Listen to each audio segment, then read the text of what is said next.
Ƙasar Jamhuriyar Musulunci ta Iran ta ce sabon ƙawancen tsaron Saudiya, Pakistan da Turkiya ba barazana ba ce a gare su. Haka zalika ƙasar Iran ta ce diflomasiya kaɗai ba za ta kawo ƙarshen rikicin mashigar Hormuz ba. Masu saurare ku gyara zama domin jin waɗannan rahotannin labarai da muke ɗauke da su, domin jin abubuwan da suke wakana.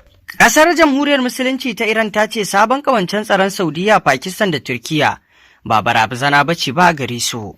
Iran ta ce sabon ƙawancen tsaro da aka kulla tsakanin Saudiya, Pakistan da Turkiya, wanda ake kira yarjejeniyar Makka, ba barazana ba ce a gare ta, kuma babu dalilin da zai sa ta damu da wannan yarjejeniya. Mai magana da yawun ma'aikatar harkokin wajen Iran Ismail Baƙayi ya bayyana haka a taron manema labarai na mako-mako, yana mai cewa ƙasashen yankin sun fara fahimtar cewa ba za su iya dogara da Amurka kaɗai ba wajen samar da tsaro ba.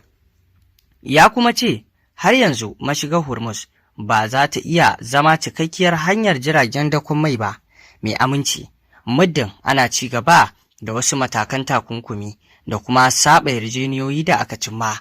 Baƙayi ya ƙara da cewa Iran na mai da hankali kan tattaunawa da Oman kan batutuwan da suka shafi Hormuz, yayin da ya jaddada ƙasarsa ba ta da wata tattaunawa kai tsaye da Amurka, sai dai ta hanyar masu shiga tsakani.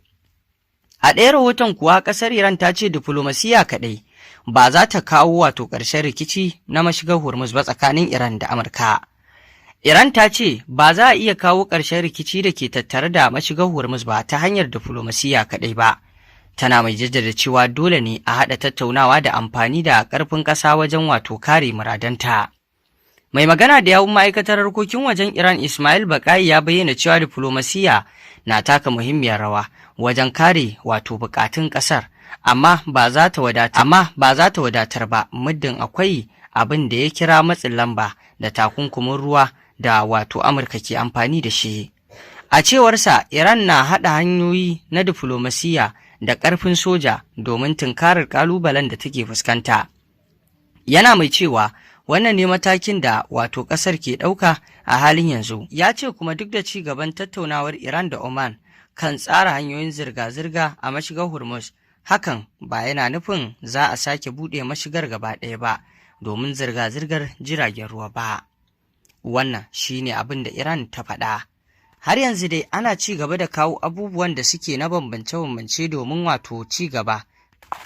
Har yanzu dai takun saƙa da maganganu kala-kala na ci gaba da shiga tsakanin ƙasar Iran da Amurka, yayin da a gefe guda ake kallon cewa wannan takun saƙa da ake samu tsakanin ƙasashen guda biyu, bambanci da cin karo na muradai na juna shine babban abin da ke haifar da wannan, da kuma irin abubuwa da ake kallon Amurka na kawo son rai a cikinsu shine ya sanya abin yake kaiwa ga haka.